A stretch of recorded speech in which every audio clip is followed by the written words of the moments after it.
Hello and welcome back to the Advanced English Podcast, the podcast specifically designed for C1 and C2 level learners who are ready to move beyond the textbook and into the heart of the language. I'm Hayley, and today we're embarking on a journey through the most powerful yet often undervalued language learning tool at your disposal, and that is the humble book. But before we get started, I want to share a quote by one of my favourite contemporary British authors, Matt Haig, who beautifully captures why we're here today. He once said, "Books should be right up there with exercise and diet as something that don't just entertain us but heal us. They tell us we are not alone and fix the pieces of us that can be shattered by reality. They are teachers and they are friends, and we should never contemplate a world or a life without them." Now, in this episode, we're going to explore exactly why books are such potent teachers and friends. We'll look at the cognitive edge reading gives you and how it literally rewires your brain for empathy and focus, and why it's the ultimate language accelerator for anyone stuck on that frustrating C1 plateau. I'll also be giving you my top 3 must-read recommendations, from the philosophical what-ifs of life to the satirical dragon-filled streets of Discworld. So if you're serious about leveling up your English, make sure you hit that subscribe button so you never miss an episode. And as always, to help you get your teeth into the advanced vocabulary of today's conversation, you can download the full transcript and vocab list directly from the link in the description.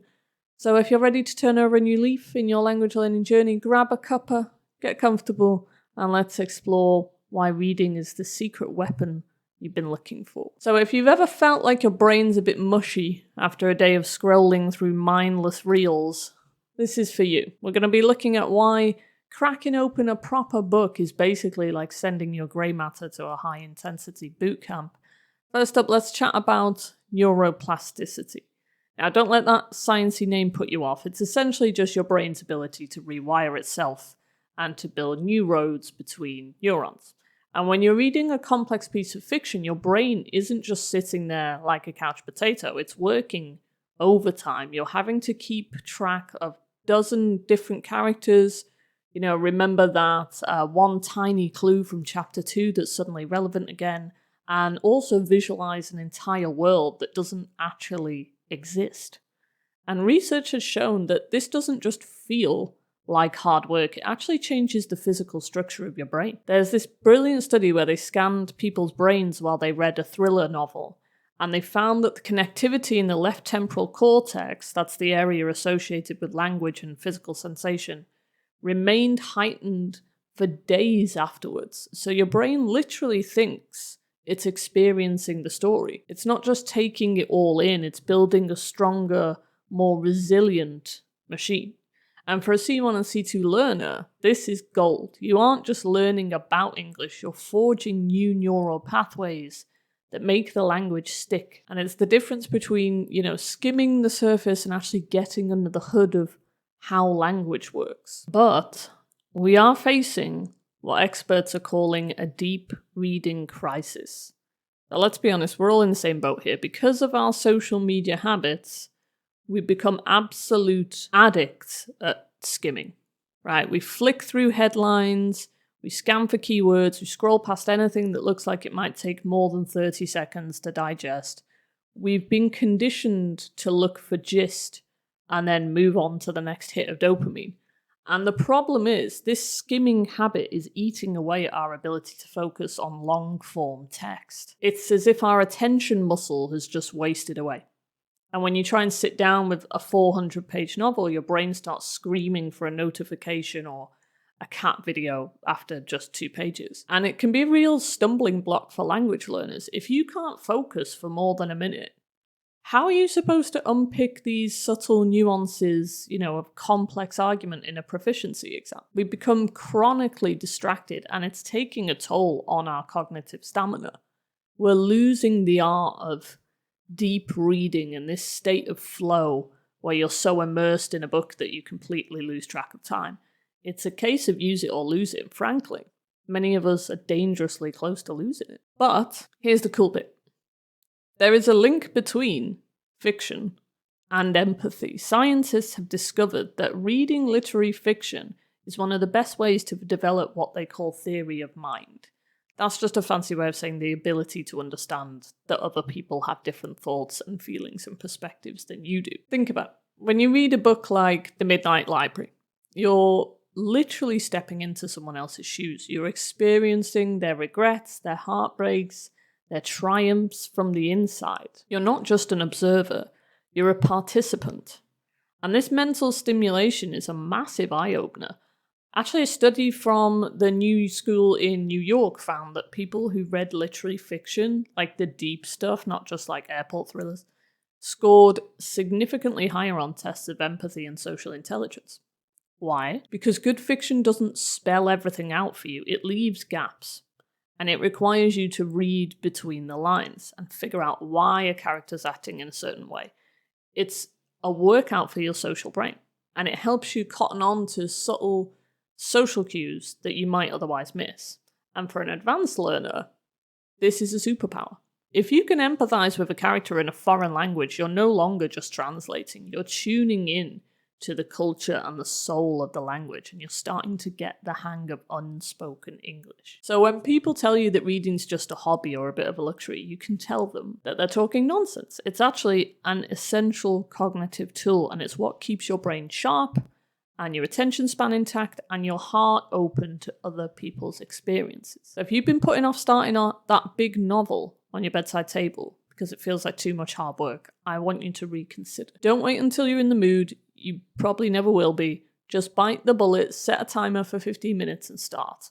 And you'll probably find that once you get into the swing of things, that skimming urge starts to fade. And you'll start to reclaim that deeper focus that the digital world's tried so hard to steal from you. It's a bit of a tall order at first, I know. Your brain will probably put up a fight and you'll reach for your phone without even realising you're doing it, but stick with it. It's one of the most rewarding things you can do for your English and for your mind. Now, when we talk about shifting from advanced to proficient level, we aren't just talking about knowing more words. We're talking about internalising the soul of the language. And this brings us to the magic of incidental acquisition. Most learners spend years slogging away at vocabulary lists, trying to brute force definitions into their memories, but let's be honest, that's a dead end when you reach C1 level. You can't just study your way to fluency anymore, you have to live it. And reading is where you pick up vocabulary by accident. When you're gripped by a story, your brain is doing some incredible detective work behind the scenes. You see a new word, and instead of reaching for a dictionary and breaking the flow, you use context clues to figure out what the word means. And by the time you've seen that same word used in 4 different chapters in 4 different emotional contexts, you've got it. You've understood it. You haven't just memorized a translation, you've understood its nuance. You know if it sounds aggressive or sarcastic or elegant. That's something a flashcard can never give you. It's the difference between knowing a word and owning it. And for a C2 learner, this is how you develop that idiomatic flow that makes your English feel effortless rather than engineered. And this leads us nicely to what I like to call collocation mapping. So if you've ever felt that your English sounds a bit robotic, it's probably because of your collocations, which is the way that words naturally kind of attach together. And your English might sound a bit off. You might say, for example, like take a choice, when a native speaker would say make a choice. Reading allows you to see these words in their natural habitat. You start to notice how different adjectives always seem to tag along with certain nouns. You don't just learn the word disappointment, for example. You learn that it's often bitter disappointment or crushing disappointment. When you read a lot, your brain starts to build a map of these partnerships. You start to soak up these patterns like a sponge, and eventually when you sit down to write an essay or presentation, these sophisticated structures just pop into your head.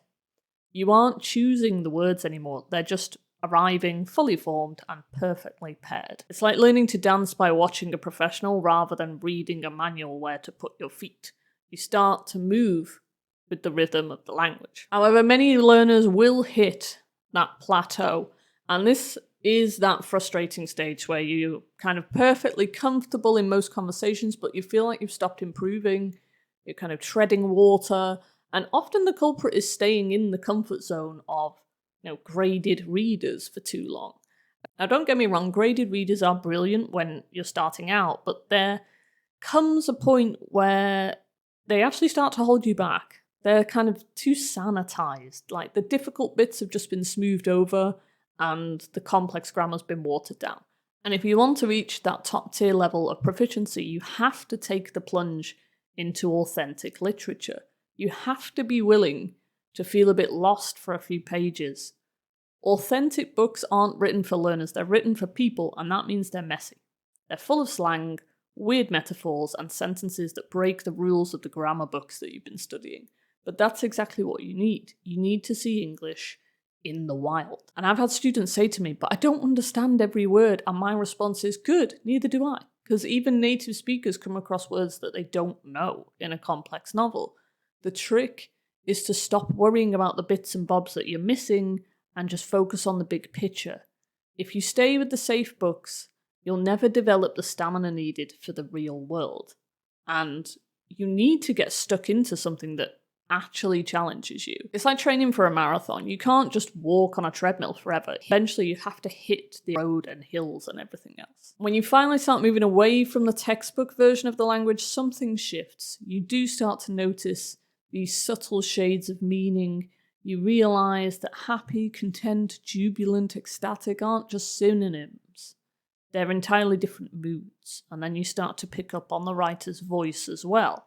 Their personality, their humour, their hidden agendas that they might have. That's where the real fun starts. You aren't just decoding English anymore, you're engaging with it on an intellectual and emotional level. Think of it this way, like your brain is a pattern recognition machine. If you feed it simplified English, it will produce simplified English. If you feed it rich, complex, and sometimes confusing world of authentic literature, it will start to mimic that complexity. You'll find yourself using sophisticated structures in your speaking without even realizing where they've come from. And then you'll start to ring the changes in your vocabulary, moving away from that easy words and towards the more precise, impactful ones. It's definitely a steep learning curve at first. You might find yourself reading the same paragraph 3 times just to wrap your head around it. That's perfectly fine.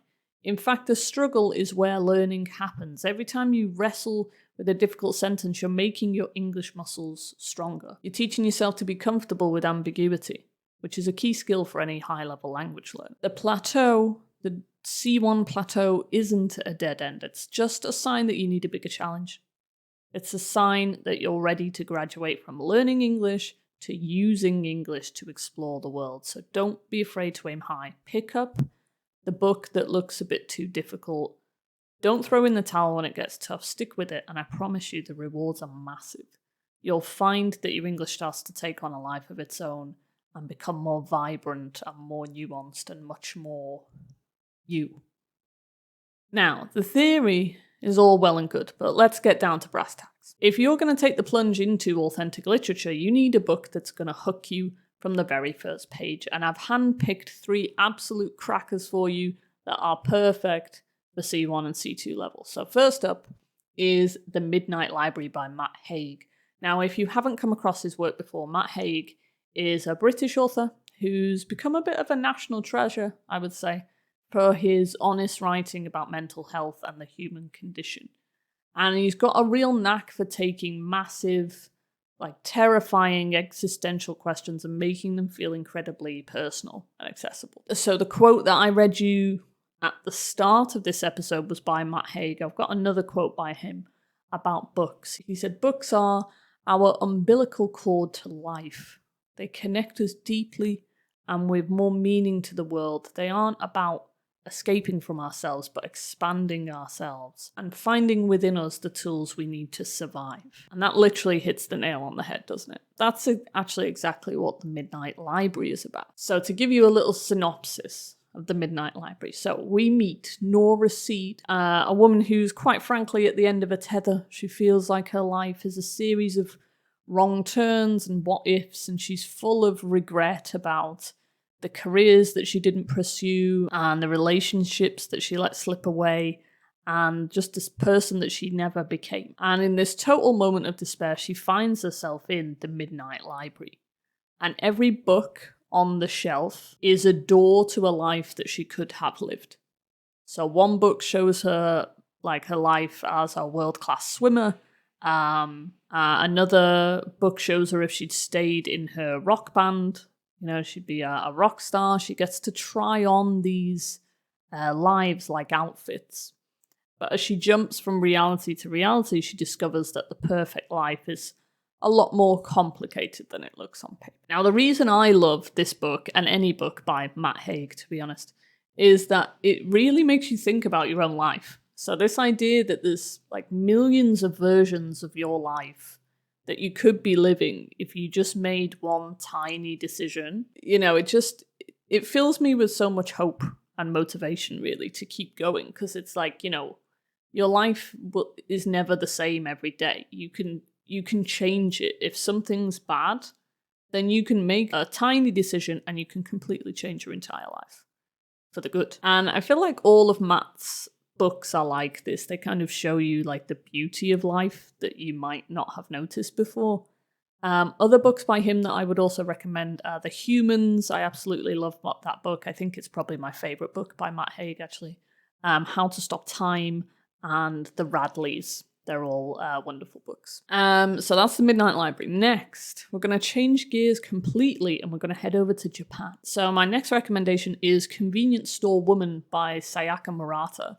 So now, even though this is a translation from Japanese to English, the cleanliness of the English is what makes it perfect for English learners. Now, sometimes I do struggle to read books by Japanese authors because when it's translated into English, I feel like it loses a lot of nuance and it becomes a bit too clean. But something really hooked me about Convenience Store Woman. I think I read it in about 2 days. I couldn't put it down. Even though, like, not a lot actually happens in the book, it's quite gripping in a way. So a bit about the author first, Sayaka Murata. She's quite a fascinating author, and she actually worked in a convenience store for years, even after winning major literary awards. And she's kind of famous for her, like, quirky, offbeat perspective on how society tries to pigeonhole people. And she once said, "The world is a very strange place, and I think the people who find it strange are the normal ones." I love that. Now, about the book, onto the book. So, Convenience Store Woman. This is a story about Keiko Furukura. That's the name of the main character. So, Keiko is 36, and she's single, and she's worked in the same convenience store for 18 years. And to the rest of society, Keiko is a failure. She's stuck in a dead-end job. She's not married. She's not got kids. But for Keiko, the store is her sanctuary, and she knows exactly, you know, how to behave there. She mimics the way her colleagues speak, and she follows the manual to the letter. And it's the only place she feels normal. However, as her family and friends put more and more pressure on her to grow up and to find a proper life, she's forced to decide if she's willing to sell her soul to fit in. Great book. Again, it's not like this thriller. It's not like tons of stuff happens. It's quite, Japanese, you know, they have this way, they do it with dramas as well. I watch a lot of Japanese TV and they have this, I don't even know what genre you could call it, but it's like monotonous drama almost. It's like nothing happens. It's like everyday normal life stuff, but it grips you somehow. I don't know how they do it. I've only ever seen it in Japanese drama or Japanese books, but this is what I would call this book. It's like monotonous life drama, but it's not boring. Anyway, moving on. Finally, we're gonna pull out all the stops here with the Discworld series by the late great Sir Terry Pratchett. I was genuinely saddened when he passed away because his books were with me throughout my childhood and adolescence. I want to read them all over again, actually, but there's about 40 odd books in the series. But I will one day. And he had such a wonderful mind, I feel, when just someone who's able to write these types of books, they have to have a wonderful mind to achieve this. And it was such a shame to see his mind be chipped away at by Alzheimer's, unfortunately. But he was an absolute genius of British satire. He didn't just write fantasy books. He used this fantasy world he created to poke fun at every single aspect of our own reality. And he's got this razor-sharp wit and a deep love for the underdog. And that's what I love about Terry Pratchett. A quote from him, he famously said, "Books must be treated with respect. We feel that in our bones because words have power. Bring enough words together and they can bend space and time." And Discworld. Let's have a look at Discworld. So, Discworld is a huge series. It can be read chronologically or it can be read by sub-series. So there's 41 books in the series with 8 sub-series. And if you're new to Discworld, I would suggest starting with Guards, which is part of the Watch Novels sub-series. So Guards. So we're in the city of Ankh-Morpork. And it's a place, it's like crowded, it's smelly, and the river he's so good at creating these images in your head. The river in this city is basically solid enough to walk on, and the city watch or the police, they're just an absolute shambles. They're useless. They're made up of a drunk captain, a cowardly sergeant, and a very tall dwarf. Yes, you heard me say that right, a tall dwarf. And their job is basically to just stay out of trouble and not run too fast. But when a secret society summons a literal fire-breathing dragon to take over the city, this motley crew of absolute losers has to actually do some policing. So it's just really funny. Terry Pratchett's brilliant. He just combines comedy with fantasy. So this might be quite a tricky book to read because comedy is very difficult to understand in a separate language, and also fantasy because they often have bizarre words that don't exist. But I definitely give it a try. I mean, Terry Pratchett is the absolute king of wordplay. His books, they're packed with puns and double entendres and like blink and you'll miss it jokes. And if you can get your head around his humor, you're well on your way to being native level proficiency. It's just British irony. It's at its absolute finest. So they're my 3 recommendations for you. Now, by the time you finish any of these 3, you won't have just read a book. You'll have grappled with big ideas and soaked up high-level vocabulary and hopefully found a new favourite author. There's something for everything here, whether you just want to mull over the meaning of life or, analyse social structures or just have a laugh at a dragon-slaying policeman. So what are you waiting for? Your local library or bookshop's calling your name. Don't overthink it. Just pick one and jump in. Now, I know what some of you are thinking. You're looking at that Terry Pratchett novel or the latest Matt Hagen thinking, there is no way I'm getting through that without a dictionary in one hand and a bottle of aspirin in the other, because this is going to give me a headache. It is a common worry. It's often the reason people throw in the towel before they've even finished the first chapter, but navigating a difficult book is a skill in itself, and I've got a few tricks up my sleeve to help you stay the course. First and foremost, let's talk about the 5-page rule. This is an absolute game changer. Most advanced learners have a habit of stopping the moment that they hit a word they don't recognize. They reach for the phone, look it up, find 5 different definitions, and by the time they've looked back at the page, they've completely lost their thread, and it kills the magic. My advice for the first 5 pages of any new book, put the dictionary in another room, put your phone away, seriously steer clear of it. Your only job for those first 5 pages is to get the gist. Who's talking? Are they angry? Are they happy? Where are they? If you can follow the general vibe of a scene, you're already winning.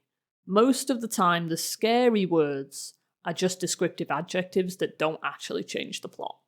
If you persevere, you'll often find that the word you didn't know on page 1 is explained by context on page 3, and you're training your brain to be comfortable with a bit of fog. If you stop every 10 seconds, you'll never get into that flow state where the story actually starts to take flight. Trust the process. The first few pages are always the hardest because you're still finding your feet with the author's specific style. But once you've found your rhythm, you might want to try audiobook layering as well. This is great. This is a kind of pro tip for C1, C2 learners.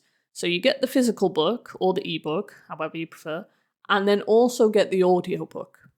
and you listen and read at the same time. It sounds a bit over the top, but the benefits of your prosody, which is the rhythm and intonation of the language, they're massive. You aren't just seeing the words, you're hearing where a native speaker breathes and where they add emphasis and how they handle sarcasm. It stops you from getting bogged down in the individual letters, and it forces your eyes to move at the speed of natural speech. Plus, it's a brilliant way to make sure that you don't lose steam. If the narrator's still going, you're still going. It turns reading from this solitary, static struggle into like a multi-sensory, rewarding experience. It's basically like having a personal tutor whispering the correct pronunciation in your ear while you kind of navigate the text. Now we need to distinguish between extensive and intensive reading, because trying to do both at the same time is a recipe for a headache. Intensive reading is when you're on the clock. So you've got your highlighter out, you're ready to annotate margins, and you're picking apart every single sophisticated structure. This is great for study, but it is exhausting, and you can't do this for 2 hours straight without your brain turning to mush. Extensive reading, on the other hand, is reading for the sheer joy of it. It's about volume. You're reading for pleasure, and you're willing to let some of the smaller details kind of slide as long as you're enjoying the ride. My rule of thumb, if you're reading for an hour, spend 45 minutes on extensive mode for pleasure and 15 minutes on intensive mode where you're actually studying. Pick 1 or 2 paragraphs that felt particularly juicy and go to town on them. Look up the collocations, underline the idioms, maybe try to use one of them in a sentence later that day, but for the rest of the time, just let the story carry you away. Another tip, don't be afraid to scribble on your books. I know some people think that books are sacred, but for a language learner, a book should be a working document, really. Annotate the life out of it. Write the meaning of a tricky word in the margin, underline a sentence that made you laugh, put a question mark next to something that baffled you. When you look back at that book in a year's time, those notes will be a map of how much your English has grown. And it turns the book into a conversation between you and the author. And look, let's be real for a second. Sometimes you'll pick up a book and you just won't click with it. Maybe the style's a bit too flowery or the plot's a bit of a snooze fest. If you've given a fair crack, let's say 50 pages, and you're still struggling to care about the characters, it's okay to call it a day. There are millions of books out there. Don't waste your precious reading energy on something that feels like a chore. Life is too short for boring books, especially when you're already doing the hard work of reading in a second language. So the goal here isn't to become a walking dictionary, it's to build stamina. You want to get to a point where you can pick up a copy of The Economist or, a Booker Prize-winning novel and not feel an immediate sense of dread. That only happens if you keep showing up. And if it's just 10 minutes before bed, that consistent exposure is what does the trick. So as you move through these difficult texts, you'll notice a strange thing happening. The stuff that used to make you break out in a cold sweat, like long descriptive passages, complex nested clauses, that starts to feel normal. And you'll start to pick up on the rhythm of the writer's voice, and you'll find yourself thinking in their style. And this is the moment you know that you've broken through that plateau and you're no longer studying English, you're living it. So don't let a few big words scare you off. Use the 5-page rule to get your foot in the door, use audiobooks to find the beat of the language, and know when to switch between study mode and pleasure mode. If you can do that, reading won't just be a way to improve your English, it'll be a genuine pleasure for you. And it'll be something that you look forward to at the end of a day, rather than just another item on your to-do list. Trust me, the first time you read a real book in English, one that wasn't edited for learners, you'll feel on top of the world. It's a massive milestone, and it's proof that you've arrived. So find a comfortable chair. Make yourself a cup of tea. Get stuck in. The stories are waiting for you, I promise they are worth the effort. Now, as we wind down today's episode, I want to leave you with a lovely quote from Game of Thrones author George R.R. Martin. He said, "A reader lives 1,000 lives before he dies. The man who never reads lives only one." When you pick up a book, you aren't just studying English, you're traveling through time.